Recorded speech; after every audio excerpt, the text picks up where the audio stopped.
Hello, Ray Phoenix here again, and this is Ridge Racer 64 on the N64.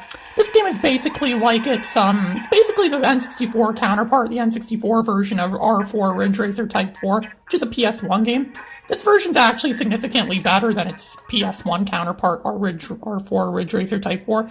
This game actually is better, because you can do single races in this game. You don't have to do the whole thing at once, like the whole, what do you call it? The whole, Grand Prix. You don't do the whole Grand Prix at once. You do in separate individual races. You have more choices of cars. You can unlock new cars. You can change the coloring on the cars, too. You can customize, like you see in the car that I'm driving my favorite car, the Xevious car. And I made it purple, as you can see, a little more magenta purple, because it's more unique. You know, it's not like the traditional blue. I think it's more unique, though. It's good to be unique in everything. That's what gives you a good, artistic profile. So the game controls, well, it controls just like R4 Ridge Racer Type 4. Only it's on the N64, so you play with an N64 controller. This game runs very smoothly. The gameplay is there, and this game is super smooth. Like, I'm impressed how smooth this game is. It looks very smooth. It looks and plays a lot smoother than R4 Ridge Racer Type 4 on the PS1 does. If you're interested in seeing what R4 was like on PS1, I already made a video of that game about a year ago, so you could check that out if you want yourself. Just look for my videos, and you'll probably find it eventually. That's before I put commentary in videos, though. So yes, this game is very fun. I actually like this Ridge Racer. Actually, Ridge Racer is a good series. I actually like it more than Gran Turismo, actually, because I think it's more challenging. I like the music in this game, too. However, R4 does have better music in this game. I think you can see a lot of advertisements for Nintendo in this game as well. It's on a Nintendo system, the N64. This actually is one of the greatest racing games on the N64. This game's a lot more challenging than Mario Kart 64, actually. And Wipeout 64, which this game is to R4 what Wipeout 64 was to Wipeout XL. Again, it's like if you want to play R4 Ridge Racer Type 4, but you don't have a PS1, and if you have an N64, you get this game. It's actually quite better, actually. So yeah, it's actually quite better, so that's good. It's good for everyone that has an N64. And this game's kind of cheap, too. Like, you could find this game for like $10 to $15 in general. I've seen it at a lot of stores before, and it's like $10 to $15. So yeah, if you could find it for a cheap price, which it should be cheap, yeah, and you have an N64 and you like these types of racing games, yep, I highly recommend you buy this game. It's really fun. It's really fun. I really recommend this game. It's very challenging too. It's extremely challenging, but that's why I like it so much, because it's challenging. I suck at the game. I'm not a master of this game. But I think this game's very fun and enjoyable. I have more better memories of playing R4 Ridge Racer Type 4 in the PS1, though. That's because I had a PS1 long before I had an N64.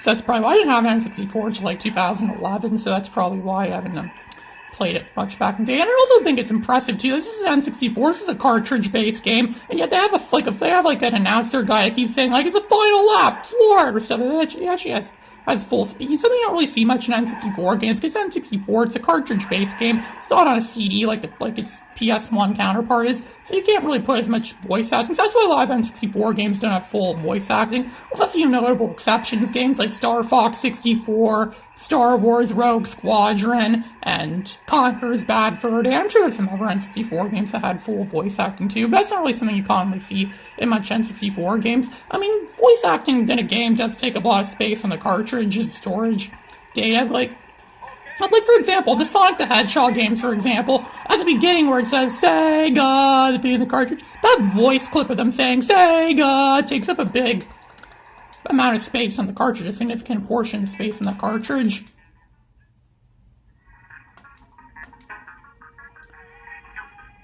And like I said, this game does control very well the N64 controller, which is pretty good. Yeah, N64 controller, I mean, it's not one of my favorite controllers ever. Heck, I brought it to my dad's place once, and my dad's like, that's the controller? I thought that was a toy spaceship in your bag. That's what N64 controllers really look like. And I said, yup, you bet. That's what N64 controllers really look like. N64 controllers, they look like spaceships. They don't actually look like something that'd actually be a game controller. But then again, N64 controllers I find are best at playing N64 games. Duh, it's an N64 controller, that's what it was designed to do. What else would it be designed to do? Play PS1 games, its competitor system? What else would it be intended to do? I don't know. Cook your dinner for you? Like in that ad I saw for Windows 2000 where you could connect your computer to a machine that makes breakfast. Kind of like the machine that Robin Williams had in the movie Flubber, where he had some kind of machine that cooked his breakfast for him. I wish I could have something like that. I wish those people that made Windows 2000, I wish they knew how to live in reality and not some fantasy world where technology rules the world and they think everything can be done by computers. It's not a good idea to put your trust and faith into computers. Though in my experiences, that doesn't turn out very well. Actually, it turns out a disaster, actually, in my experiences. So, don't trust computers, especially not Linux, because Linux is known for having failures and crashing, and they say it's a good alternative to using PC, a good alternative to using Windows, but really Linux isn't always that bad. It's not good.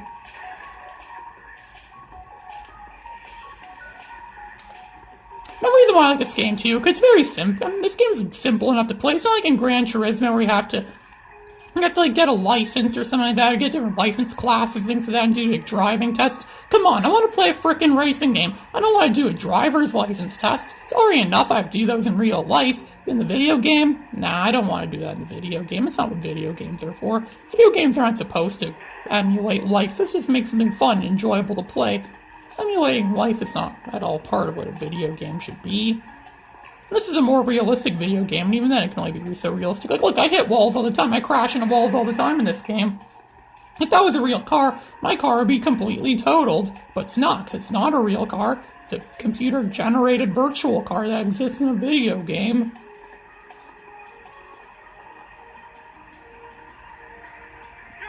I also remember seeing the original Ridge Racer 2 on the PS1 in 1995.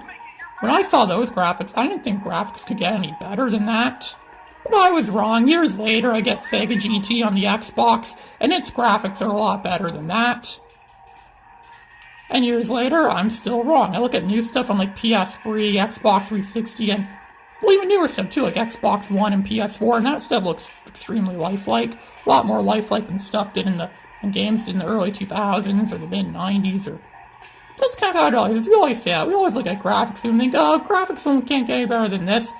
But then, years later, we're proven to be wrong. That's how it always is. History repeats itself. And if history would repeat itself, I came in first place in the last race. If history were to repeat itself again, I'll come in first place on this race, too. It's also in the Xevious cars this era, because each car in this game is named after a Namco game. I'm the Xevious car. I really like Xevious. It's one of my favorites. Xevious is actually my second favorite Namco game. My most favorite being Ms. Pac-Man. So that's why I guess I play well with the Xevious car, because I really like Xevious that much. It's like my favorite shooter of that type. So anyways, that's all for now. This is Ray Phoenix, signing out.